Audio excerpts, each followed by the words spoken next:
Get this and get it straight. Crime is a sucker's road, and those who travel it wind up in the gut of the prison of the grave.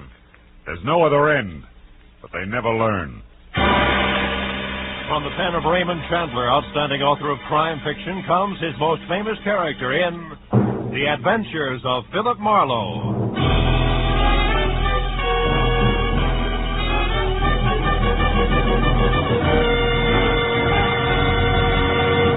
Now, with Gerald Moore, starred as Philip Marlowe, we bring you tonight's exciting story, The Hiding Place.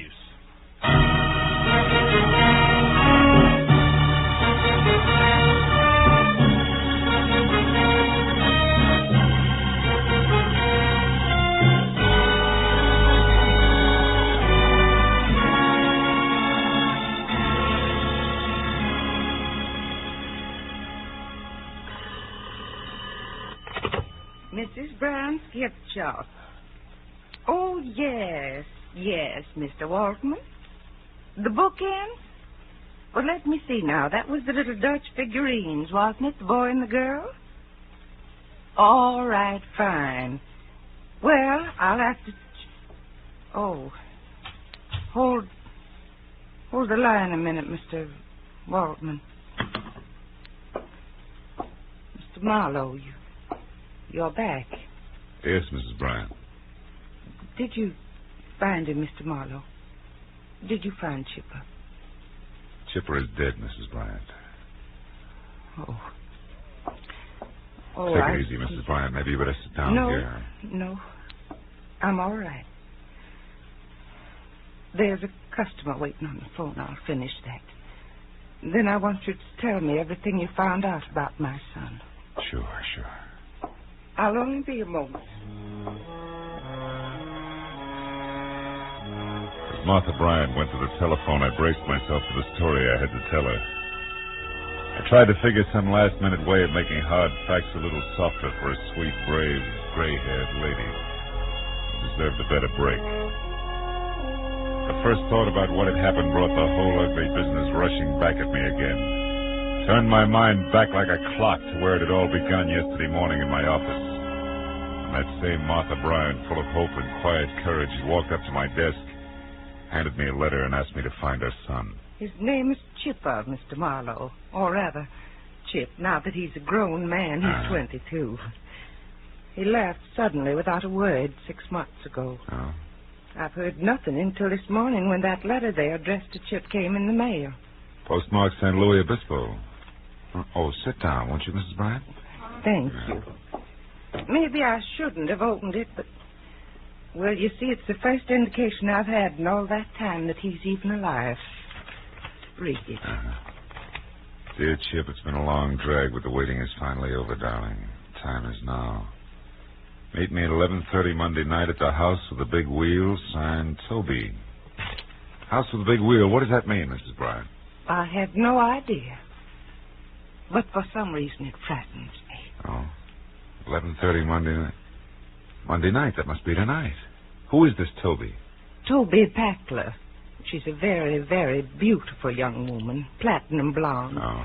Chipper believed he was in love with her, I'm afraid. Oh, please don't misunderstand me, Mr. Marlowe. I'm not a possessive mother. I knew I'd give Chipper up someday, only I hoped it would be to a nice, sincere girl.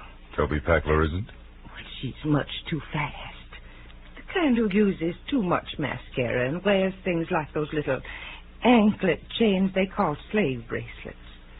I tried to find her after Chip left, but she was gone, too. Oh. Tell me, did you and your son argue about Toby, Mrs. Bryant? No. I only saw her once.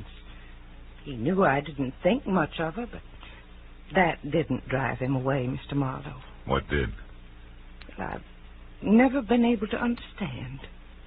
After his father died, Chip became irresponsible and a little wild, perhaps, especially since I had to spend all my time running our gift shop on Ivar, but he was a good boy, really.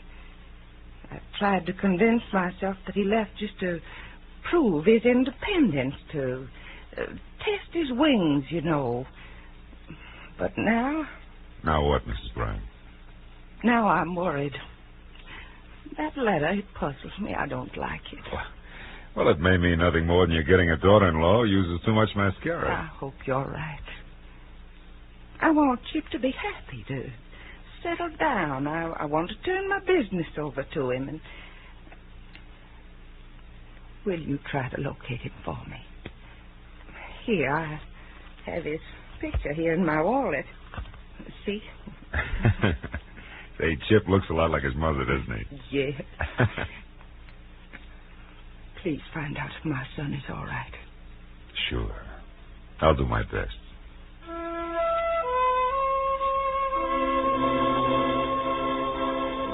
From my office window, I watched her leave the building.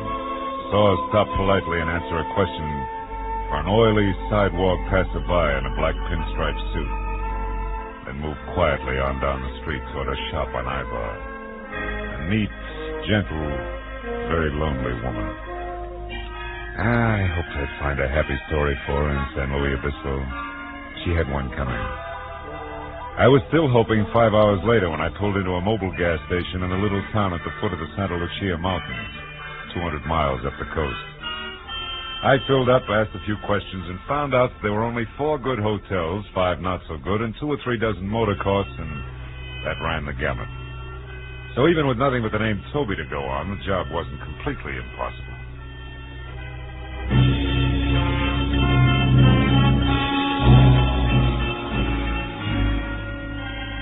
By the time I'd worked my way down into the motor courts, the sun was sneaking off between the rocky hills toward the ocean.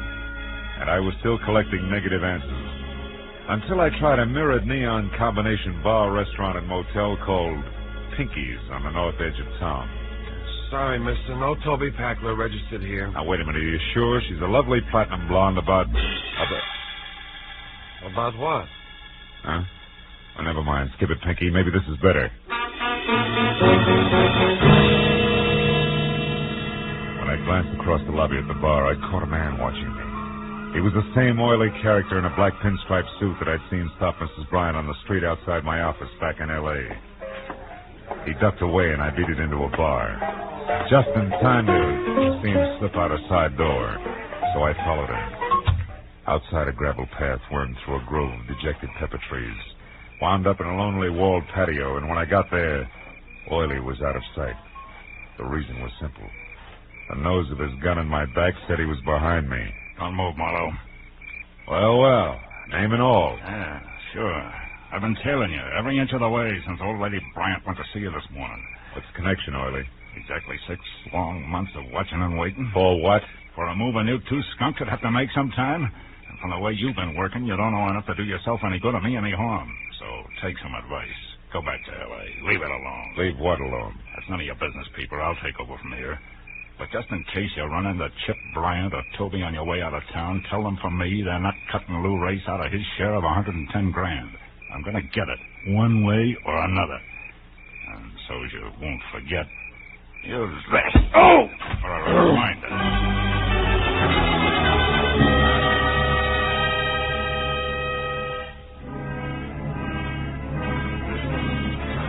When the brick floor of the patio finally stopped pushing, I was alone, except for my ugly thoughts. I knew I was on the right track, but from the sound of things, Chip O'Brien was much less a mama's boy than his mama believed. I made sure Lou Race was nowhere around the motel. And I went into the bar again to see what a double scotch would do for my headache. The bartender obviously was the type who got around, so I took a chance and asked him about Toby Packler. It was no good. When I described Toby as a beautiful platinum blonde, a girl sitting alone, 2 stools down, a girl with a short, ragged, mouse-brown hair and extremely flat, misformed face, dropped her eyes and looked away. I suddenly felt very cheap. I flipped a silver buck on the bar and got up. You know, it was the kind of dumb stunt you can't apologize for. You just leave. I was halfway to my car before I realized that the girl had followed me out. I turned and watched her come toward me. In the garish neon light, her face was jarringly unreal, the color and texture of hard putty. I heard you inside when you asked about Toby. Yeah, I thought you had. Do you know her, Miss... Palmer. Oh. Yeah, I know her. She's one of my few friends. What do you want with Toby? Well, my name is Marlowe. I'm from L.A. I want to talk to her about a fellow named Chip Bryant. She's my only lead. Chip Bryant. Yeah. She never mentioned that name to me. Anyway, you're too late, Mr. Marlowe. What do you mean? Toby left town this morning. Left town? Oh, no. She was going up north to Seattle, I think, on some kind of personal business. Now, listen, did she ever say anything to you about a house with a big wheel, where it was, what it means? House with a big wheel? Yeah. No, I'm afraid not. I'm sorry, Mr. Marlowe. I guess I'm not much help. Well, good night. Thanks anyway. And good night, Miss... Palmer. Yeah. Yeah, Palmer. Good night. As the girl walked back to the bar, the little gold chain I'd spotted around her ankle glinted in the brittle light. It was like an echo of a memory. A slave bracelet on her was as out of place as a morning glory in a bed of toadstools. But that gave me a crazy hunch. A hunch that somehow in the last 6 months, a gorgeous blonde named Toby Packler had become a drab brown head with a flat, stiff face. So I didn't chase wild geese to Seattle. Instead, I got in my car and I waited. An hour went by and it was almost dark before she finally came out again, stepped down into a sleek new convertible and drove north out of town. I followed as she turned off a neglected side road, and for 8 miles twisted through jagged rocky hills toward the mountains. Then suddenly, from the crest of a small rise, I saw what she'd been heading for. An old stone house squatting in a grove of eucalyptus trees. The girl I figured to be Toby Packler had slowed almost to a stop. I watched her creep along until she was out of sight. Then I got out of my car and I went down for a closer look. Round, brown, shingled cupolas reared proudly out of choking overgrowth, and on a huge, rusty iron gate in front was the name Escobar. But in the trees behind the house, I saw more. Turning slowly in the stream, there was a giant water wheel. A big wheel. I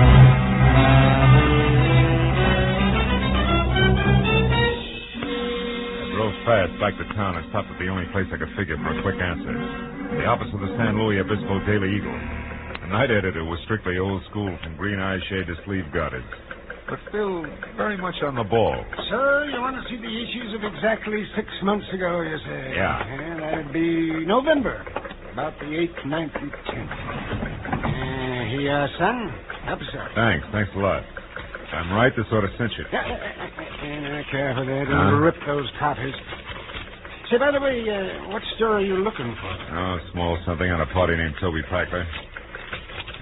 It's not here. Wait a minute. Maybe it'll be in... Yeah, sure. This is it on page 3.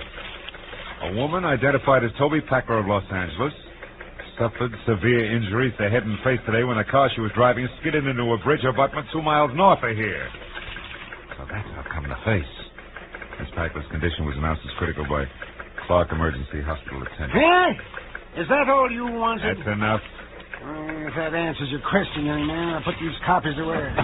Gotta be careful. Wait a minute. That headline. Huh? What was that? Let's see that. Santa Barbara jewelry store robbed. Carrying thieves escaped with gems valued at $110,000. $110 grand. Yeah, I remember that. 2 men and a woman. Got away clean, too. Never caught a one of them. You don't mean there's a connection between these stories, do you? I don't know. Ask me again after I've checked in at the old Escobar place. Adam Escobar's place? Out in the hills?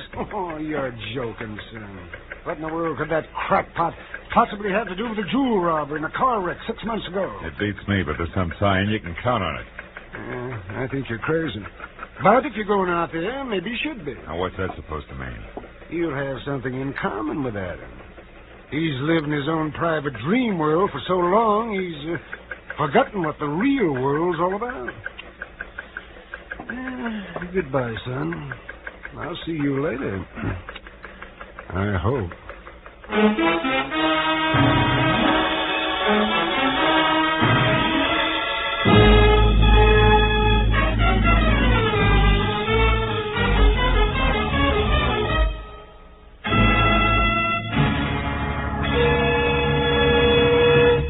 In just a moment, the second act of Philip Marlowe. But first, the fun is always fresh and furious when Groucho Marx takes over on CBS Wednesday nights with his wonderful quiz, You Bet Your Life. Groucho, the master of ad-lib, teams up pairs of opposites and then goes to work with his quips and questions. Very, very solid with laughter, this Groucho Marx show. Hear it this Wednesday and every Wednesday on most of these same CBS stations. Now with our star, Gerald Moore, the second act of Philip Marlowe, and tonight's story, The Hiding Place.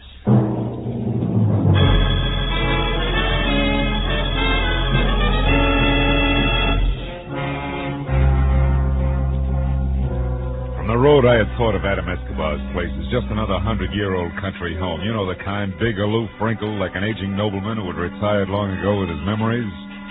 But now that I was there and at the rusted iron gate that resented my intrusion out loud, I changed my mind. I saw now it had to be a degenerate nobleman. Also, a nobleman had to be flat broke. I saw it everywhere. The name Escobar on the gate in copper lettering had turned a sickly spotted green. The scuffed, faded family crest inlaid in tile in the cement walk was cracked and crumbled. The exquisite stained glass door was cracked all the way down the middle. Only the engraved card in the slot under the knocker that said Adam Escobar, Esquire, was neat and new. The landed gentry's last-ditch stand. I was about to knock when... You need not bother knocking, sir. I saw you coming up the walk. I am Adam Escobar. He was a small, slight man of maybe 60-plus with a large head held high in spite of the frayed cuffs, patent leather slippers that were cracked and peeling.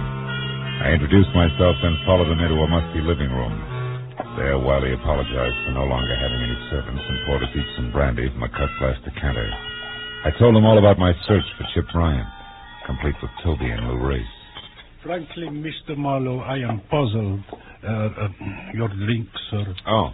Confused. What does all this have to do with me? Well, maybe nothing, Mr. Escobar, but the only guess around is that the jewels were hidden here on your property. The house with the big water wheel the night of the robbery 6 months ago. But why? For what reason, sir? The police? Oh, probably.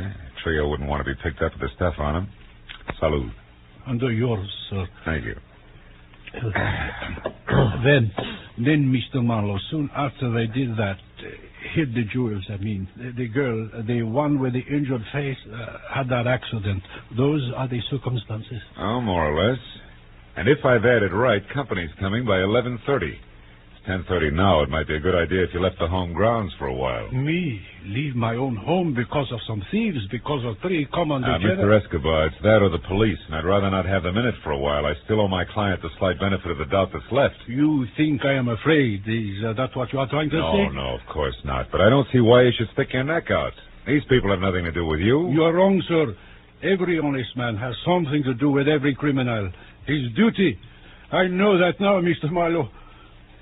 If I had known it many years ago, I might still have both my wealth and my property intact.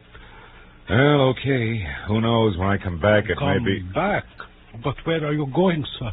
Into town. I'd still like to catch up to Chip Bryant before the reunion. I don't think there's going to be the time or place for conversation. Conversation? With that Bryant hoodlum? About what, sir? About a mother, Mr. Escobar. A nice old lady who doesn't deserve a kick in the teeth.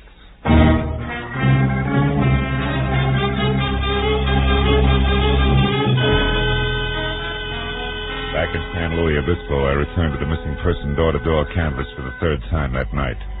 Only now I confined myself to the wrong side of the tracks exclusively, and the deeper the dive, the better. I didn't figure that Chip Bryant would show anywhere else. And after a half a dozen quick stops, number 7 proved lucky. It was a cramped, greasy bar with a sawdust and cigarette butt floor and a single customer. I hadn't found Chip, but I was close to the dapper Mr. Lou Race. The barkeep, a ball of fat, wearing a sweatshirt the size of a tent, had his back to me when I entered. So did Race. So when I tapped the tricky man on his padded shoulder and he turned, he was surprised to see me swing. That slicker was an old debt. This? Just in case the cat got your tongue. Now get up. Get ready to answer a few simple questions. Hey, what do you think you're doing? You're busting my table. I'll pay you for it, unless you want to be up to your rolling shins in trouble with the law, Junior. Don't try to help the clientele. The cops? Oh, okay. Why didn't you say so? I don't know nothing about this guy. Yeah, and I don't know enough.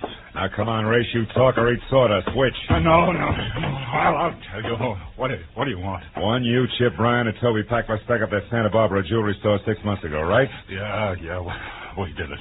But they crossed me up. It was when the cops were coming and we split. Split, you played hooray for Lou Race and ran without worrying about the others. What's the difference? The reason Toby and Chip Bryan won't tell you where they hid the jewels, that's the difference? Nuts. You're standing on one ear, peeper. Toby had a different reason for crossing me. Like what? Like her falling in love with that louse Bryant. The kid she baited into coming along with us. By flapping her baby blues. The kid who was supposed to drive the car, period. That's how she crossed me. Anything else? Yeah, the topper. Where's Bryan now? One of two places. Either with Toby Packler or without. Oh! Packler. Good night, sweetheart. By the time I made it to the door, the second company, Sam Spade, was across the street behind a parked car and streaking for an alley in the middle of the block. Just as I thought I was going to lose him, he came abreast of the dark doorway, and I saw it. An arm raised quickly, the glint of a knife blade. The arm dropped sharply.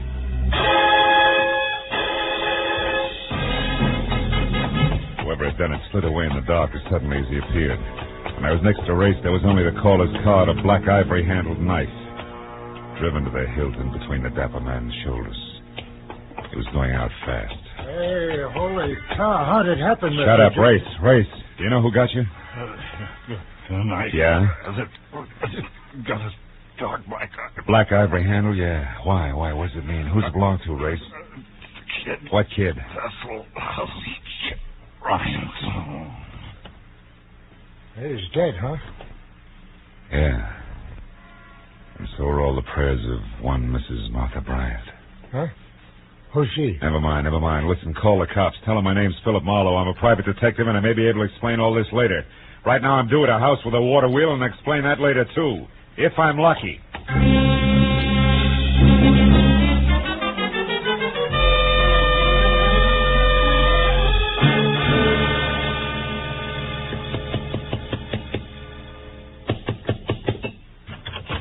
Oh, Mr. Marlowe, I'm glad you're here, sir. It is almost 11:30. I know. Have you seen anyone, Mr. Escobar? No, sir, and I have been watching very closely. Good. I'm in readiness. My father owned this pistol. Oh, well, I hope it's been oiled since. Now, look, I didn't locate Chip right... Hey, wait a minute. Isn't that a car there turning off the road without any lights on? Yes, and going along the side of my property line, back to the water wheel. It is a woman, Mr. Marlowe. Yeah, no doubt, named Tony Packler. Now, look, you stay here, Mr. Escobar, and keep that blunderbuss ready. Don't forget Chip Bryant's due out here, too, and he's a killer. Keep your eyes open. We'll stand a better chance meeting him one at a time.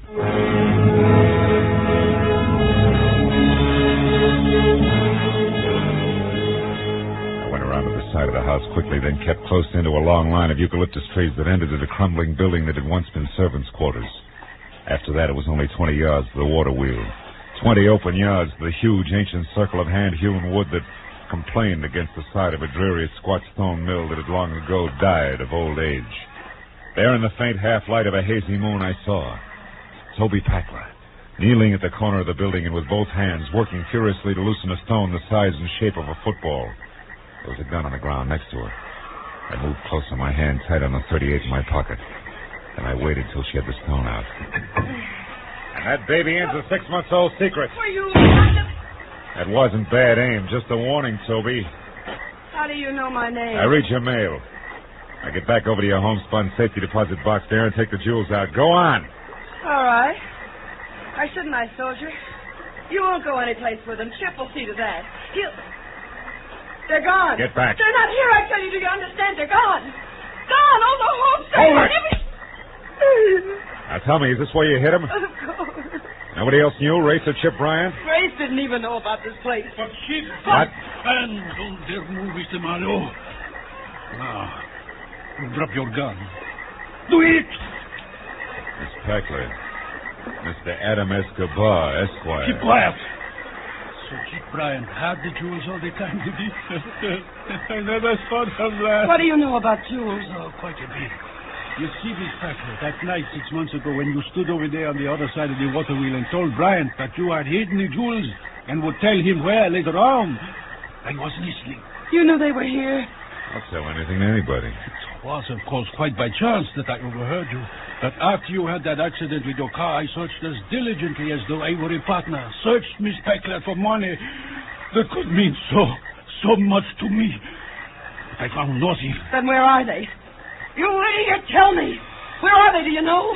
Now that I see this hiding place, yes. It was where Chip Bryan stood. Therefore the jewels are no doubt buried. What do you mean? I think, Toby, that he killed Chip Bryan almost 6 months ago and that he buried him here on these grounds without knowing that Chip had already found the jewels. What? Chip? Dead? Quite dead. I killed him 2 days after your accident. I found him searching for the jewels. No. No, you're lying. Chip was supposed to go back to Los Angeles and wait until I was well. Wait for my letter. He didn't, Toby. He came out here, found the jewels, and was killed by our host. No wonder I couldn't find them these months that I searched day in and day out. Scratched and dog and cold and in rain by sun and by dark. No wonder I buried them with him. Yeah, but you didn't bury his knife, did you? That you kept and used on Lou Race tonight. Exactly. Why you? Back, Miss Beckler. Why? So you can shoot me, then him? Or so that if I'm very lucky, I can run away to live some more? Toby, don't. Live with his smashed, ugly face? Beckler. What have I got to lose? You didn't want. My pretty face is Don't gone. take another step. The man I love is Don't. gone. I Soon the said jewels too. Ah! Escobar. Turn around. Point that gun at me. Reach out, Mr. Marlowe. Now it's self-defense. Toby's bad. Yeah. Real bad, soldier. I had so much once. Pretty face. A guy named Chip. Jewels. I had everything. I was a big wheel. Wasn't I? Soldier.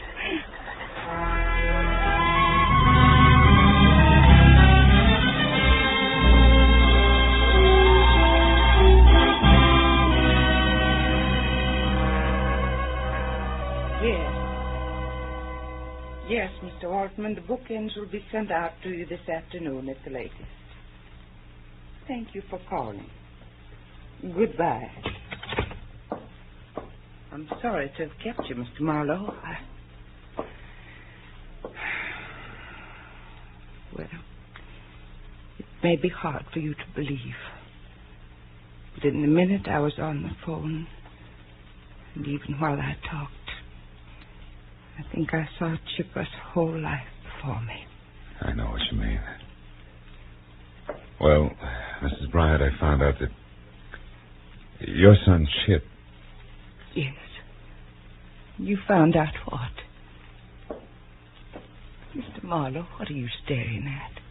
Oh, that showcase there. Oh. Our Mother's Day display. It's attractive, isn't it? Yeah, very. Mrs. Bryant, Chip was killed in a storm at sea a week after you saw him. It was off San Francisco. His body was never recovered. I was told that he was on his way to a new job in Canada at the time. And incidentally, that letter from San Luis Obispo, that was all a mistake. That girl never saw Chip again.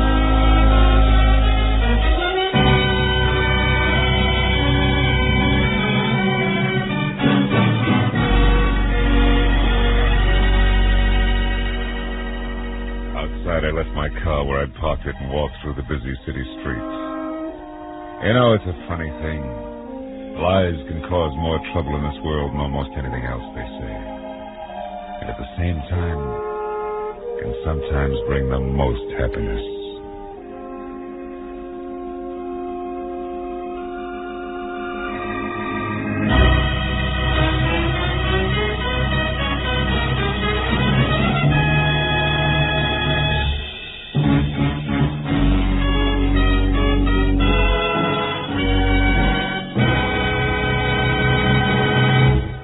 Adventures of Philip Marlowe, bringing you Raymond Chandler's most famous characters, star Gerald Moore, are produced and written by Norman MacDonald and written for radio by Robert Mitchell and Gene Levitt.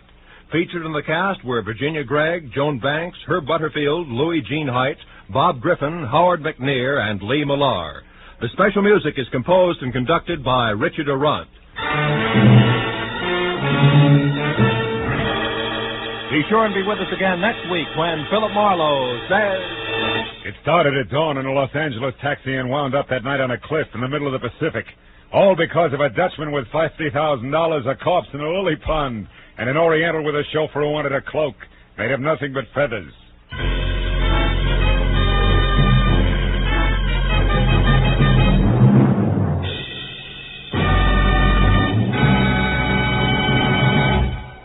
This is CBS, the Columbia Broadcasting System.